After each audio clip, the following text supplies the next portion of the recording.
Imagine finding out your spouse has been using your money to fund secret affairs, and it all unravels because of one late-night taxi ride. What I discovered that night changed everything, and led me to plan a revenge no one saw coming. My name's John, and I've been married to my wife, Lisa, for 7 years now. On the surface, we were that typical couple, two people who fell in love, got married, and built a life together. We didn't have kids yet, but we were trying. I thought we were happy, but I guess I was just blind to what was going on right under my nose. Lately, things started feeling off. Lisa, who used to be this bubbly, outgoing person, was suddenly more reserved. We used to do everything together, Sunday morning coffee runs, movie nights, you name it. But she started spending more time out of the house, saying she needed space to clear her mind. At first, I tried to be understanding. Everyone has phases where they need a little time to themselves, right? But it wasn't just that. Lisa was becoming more secretive. She'd keep her phone on silent, always face down on the table, and would leave the room to take calls. I'm not sure what I was expecting when I started to put the pieces together, but it sure as hell wasn't this. What happened next changed everything, and honestly, I'm still trying to figure out how to move on from it. It was a Friday night, and Lisa told me she was going out to a party with some friends. Nothing unusual about that, she's always been social, and I never wanted to be the kind of husband who questions every plan. She got dressed up, looking amazing as always, with a touch of makeup and her favorite perfume. Before she left, she gave me a quick kiss and said, "Don't wait up. I might be late." I figured I'd just have a quiet night at home, maybe watch a movie and call it a night. But as it got later, I started feeling restless. It was almost 2 a.m., and she still hadn't come back. I thought about texting her, but I didn't want to seem overbearing. After all, she was out having fun with her friends.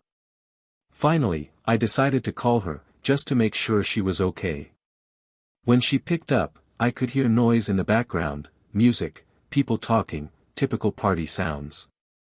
I asked, "Hey, it's getting late. Do you want me to come pick you up?" There was a pause on the other end, just a fraction of a second too long. Then she said, "Oh, no, don't worry about it. I've already called a taxi. I'll be home soon." Something about the way she said it felt off. I don't know, maybe it was the hesitation, or the fact that she usually preferred me picking her up so she wouldn't have to deal with a random driver late at night. But I brushed it off and said, "All right, be safe. See you soon." She hung up, and I tried to go back to watching my movie, but I couldn't shake this uneasy feeling.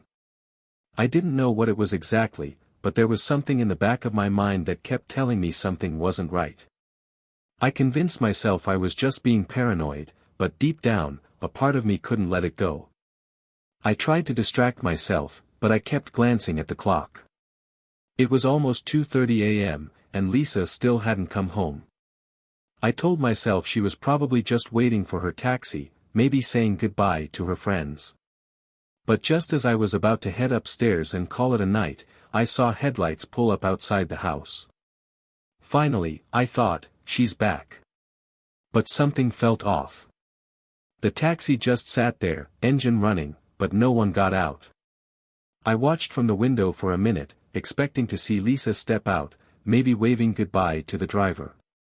But the longer I watched, the more anxious I got. 5 minutes passed, and still, no sign of her. I couldn't wait any longer. I threw on my shoes and headed outside. As I got closer, I could see through the windshield, and that's when I realized what was happening. My heart dropped. In the back seat, there was movement, a frantic, messy kind of movement. I could make out Lisa's silhouette, and she wasn't alone. She was straddling a man, her dress pulled up, their bodies pressed together.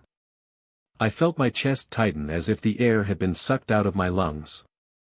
I couldn't believe what I was seeing. I didn't want to believe it. But there it was, right in front of me, and there was no denying it. Without thinking, I yanked the car door open, and the sudden rush of cold air must have startled them.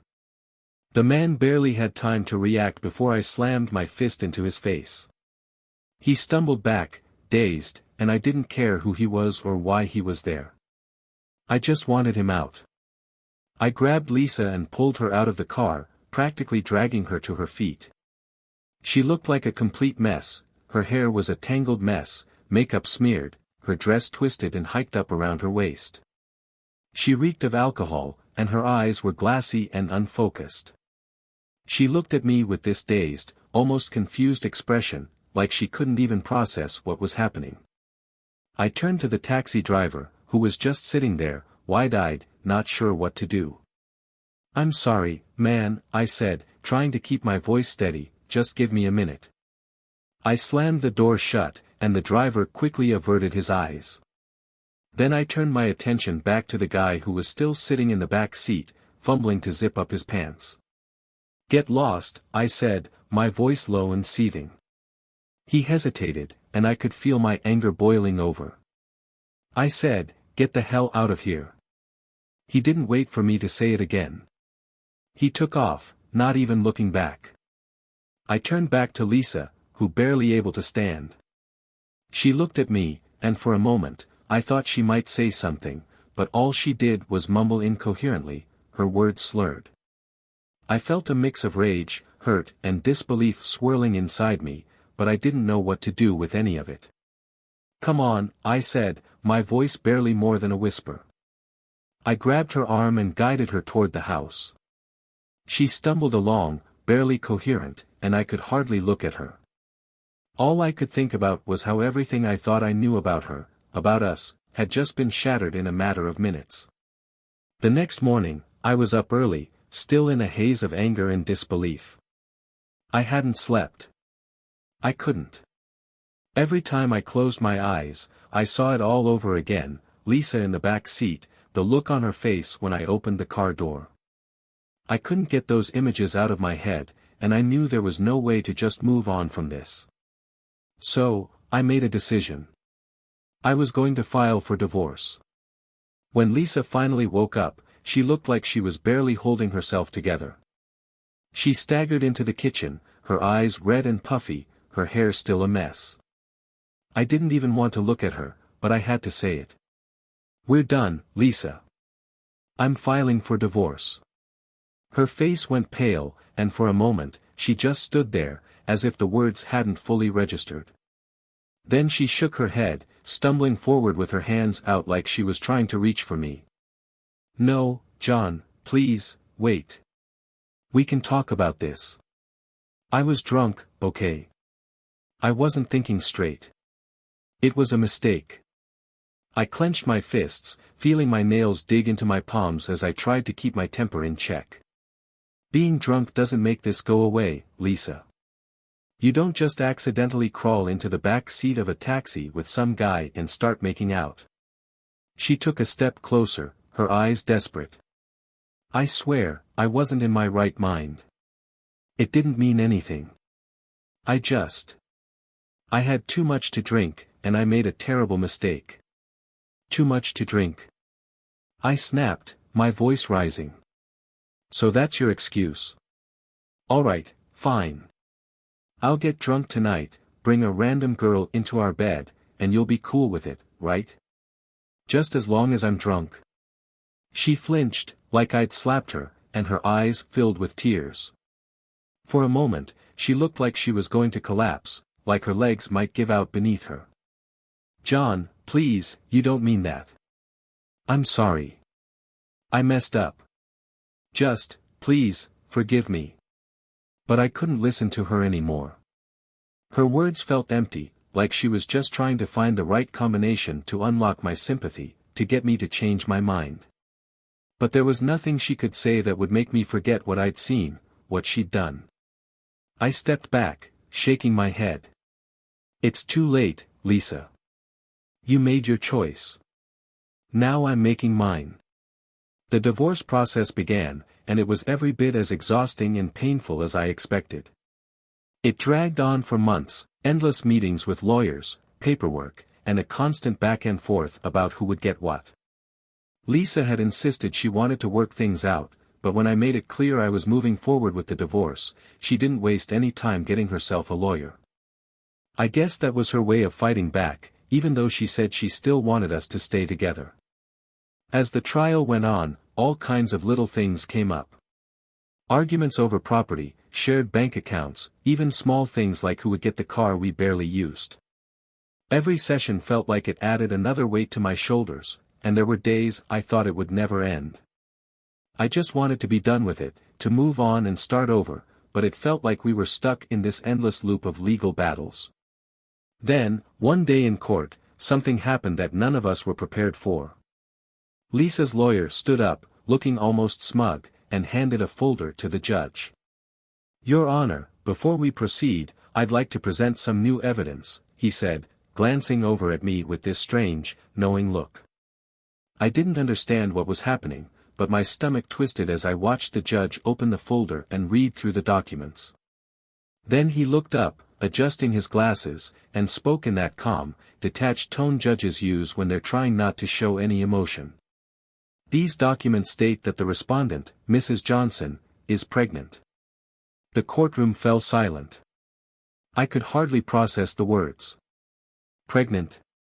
My mind was spinning, trying to make sense of it. I looked over at Lisa, and she wasn't even looking at me.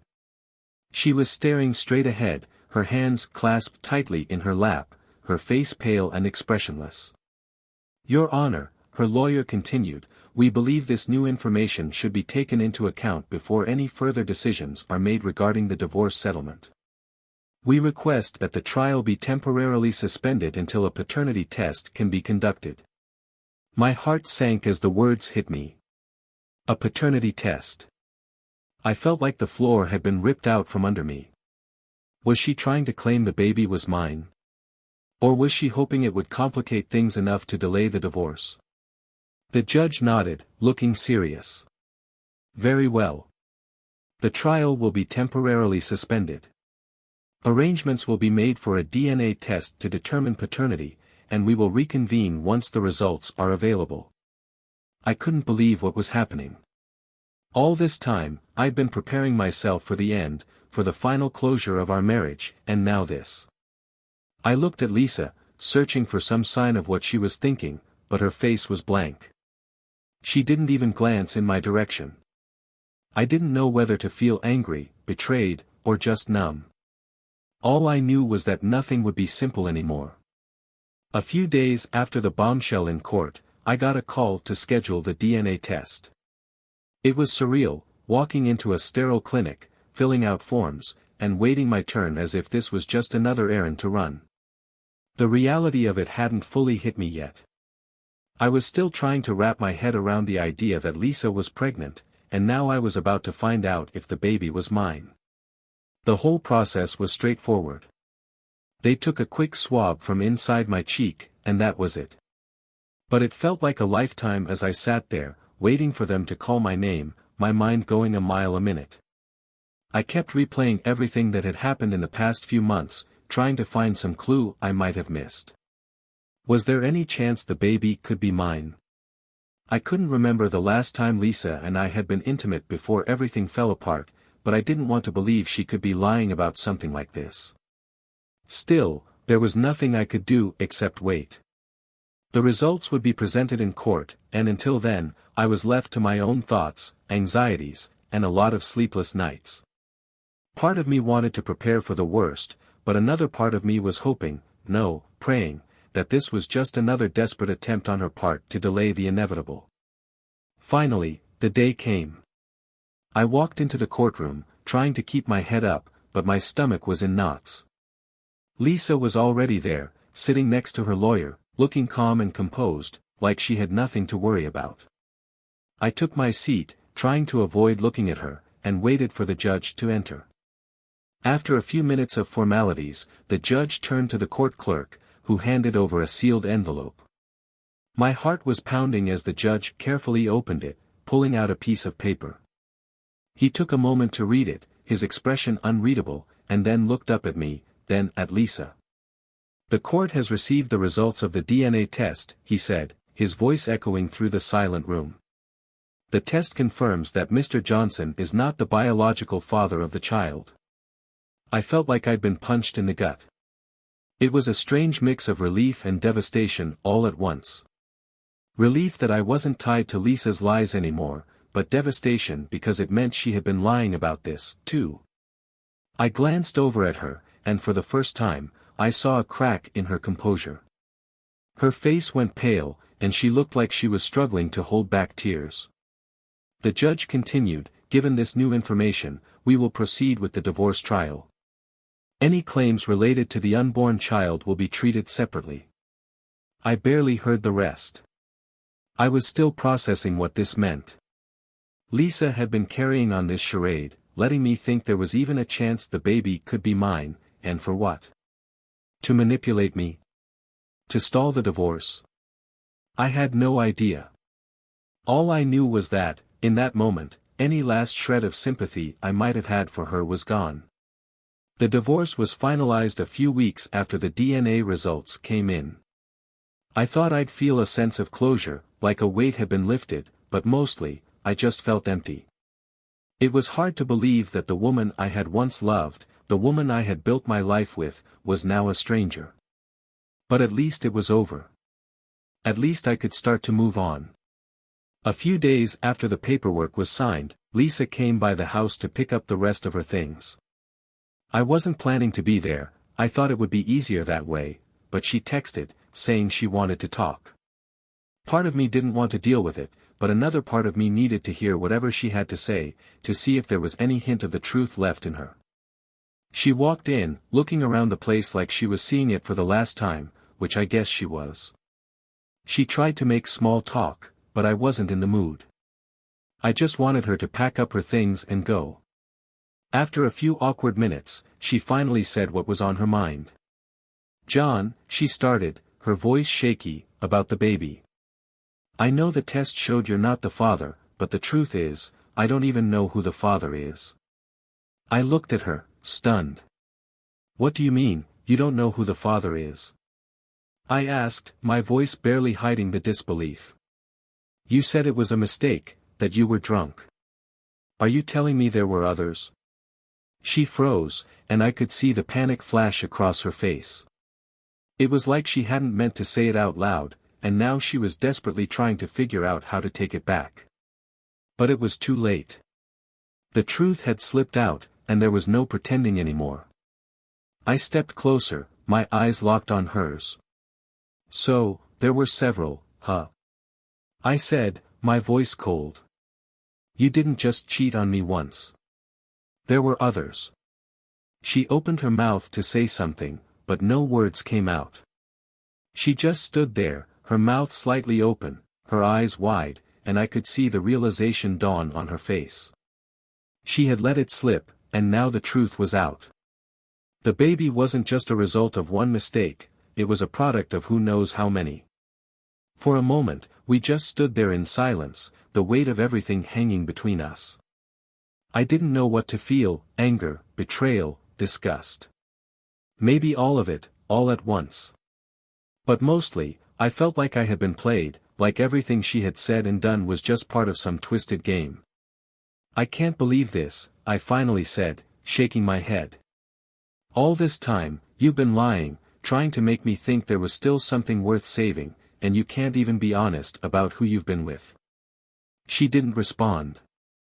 She just stood there, looking like she was about to cry, but I didn't have any sympathy left for her. Whatever guilt or shame she was feeling now, it was too little, too late. "Just take your stuff and go, Lisa," I said, turning away.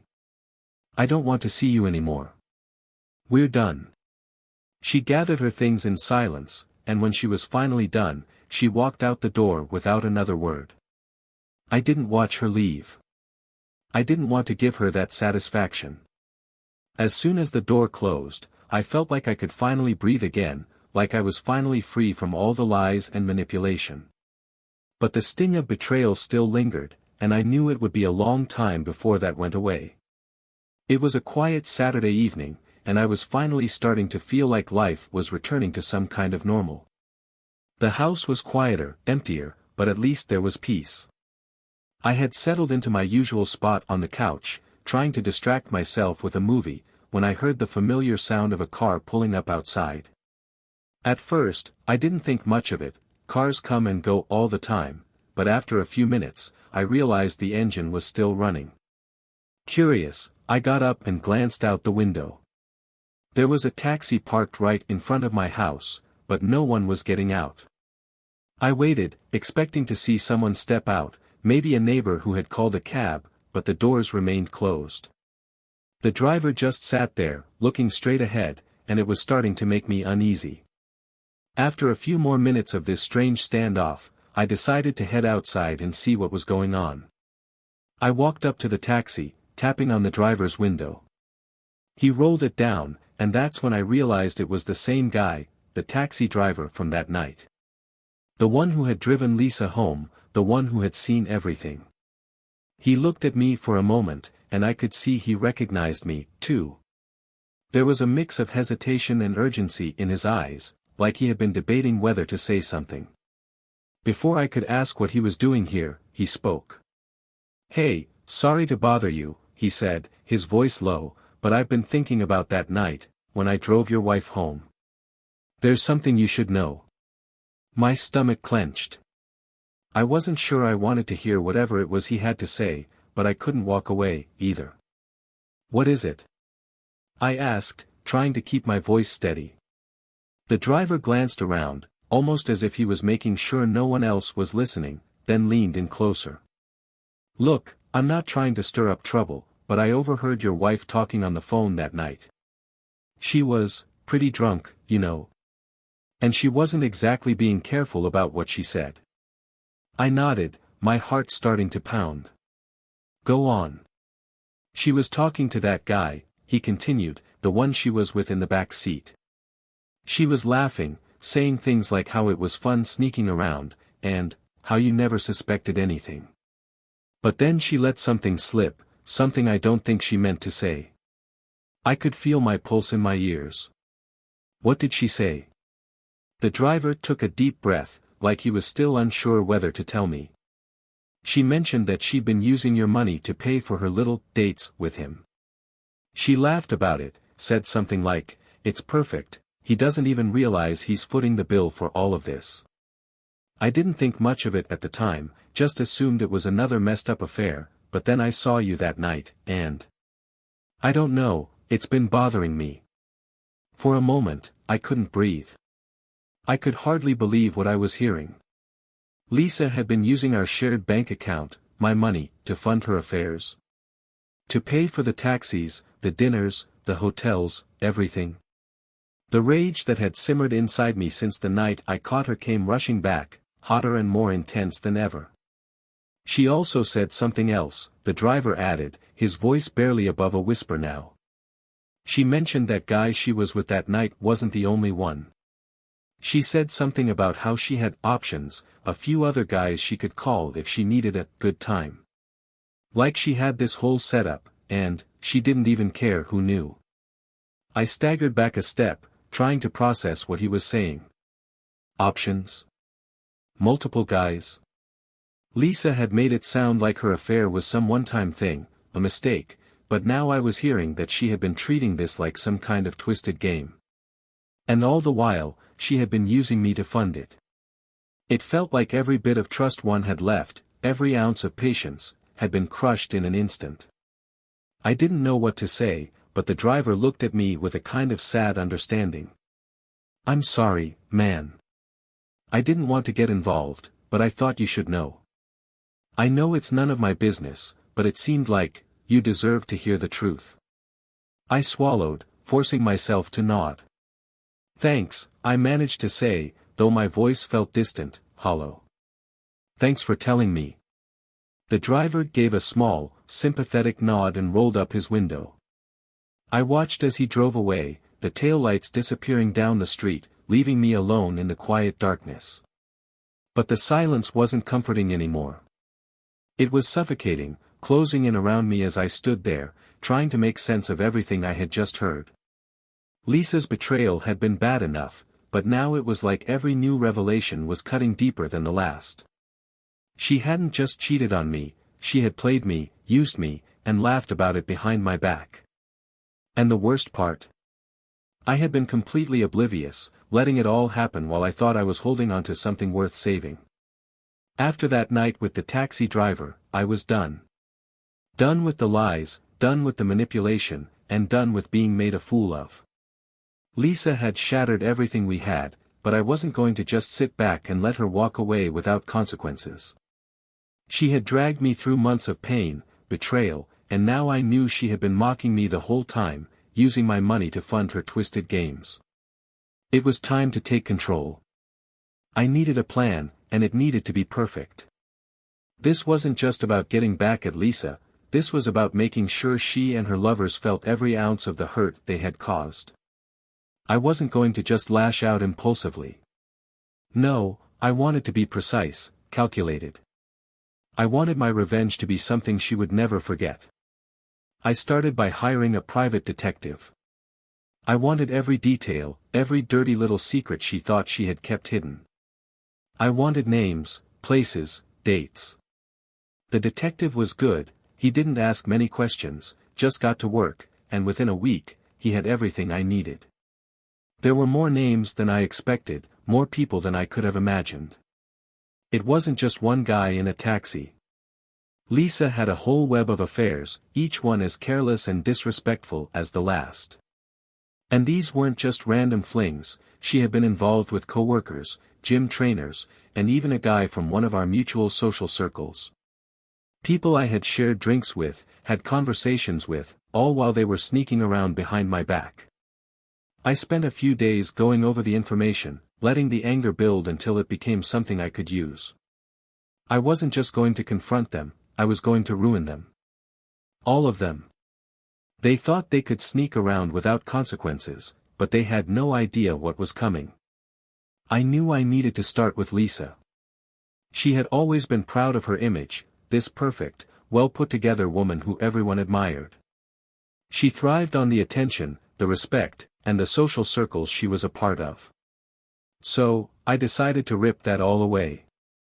I took all the evidence the detective had gathered, photos, texts, everything, and compiled it into a neat little package. I printed out the most incriminating messages, the photos she thought were hidden, and the details of all her affairs.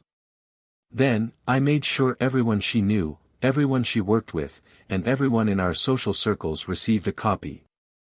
I didn't just send it anonymously, I made sure they knew it came from me. I wanted everyone to see who she really was, to watch as her carefully crafted image crumbled around her. The fallout was immediate. Friends started dropping her, co-workers distanced themselves, and social events she used to be the star of suddenly went cold. She tried to do damage control, but there was no coming back from it.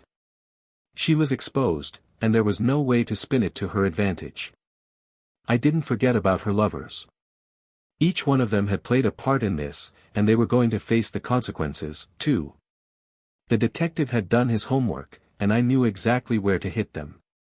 One of them was a colleague of hers, a guy who had a pretty cushy job that he'd no doubt gotten comfortable in.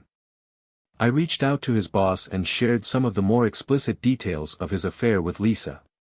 Turns out, his company wasn't too fond of employees using work hours and resources to conduct their personal affairs. He was fired within a week. The gym trainer. I made sure his clients knew exactly what kind of personal training he was offering.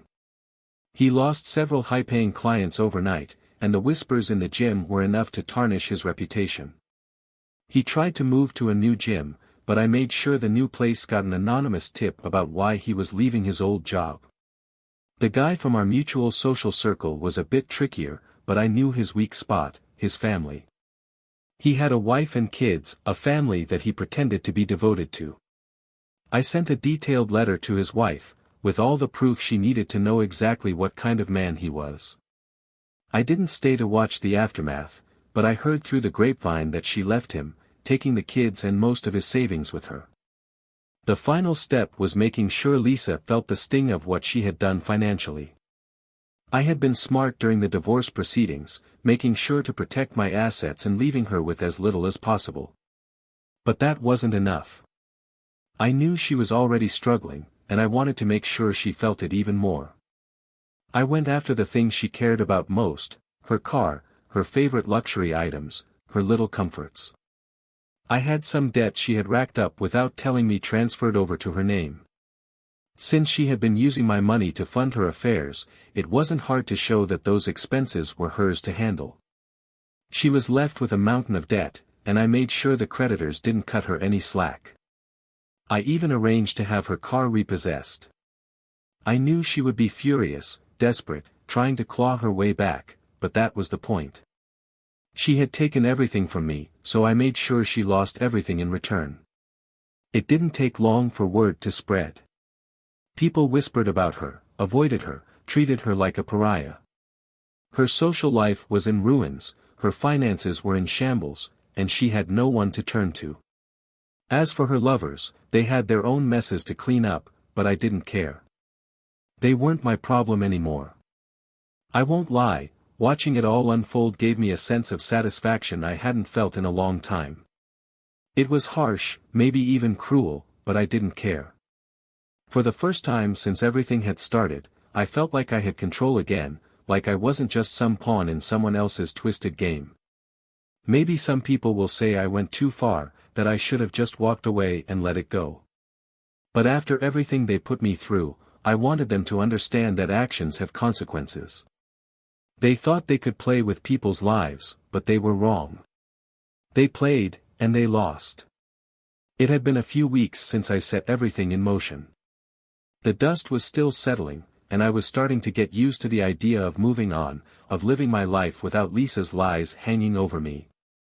I thought I'd put the whole mess behind me, but then I started hearing whispers, rumors that began to circulate through our social circles, from mutual acquaintances and even from the detective I'd hired, who still had his ear to the ground.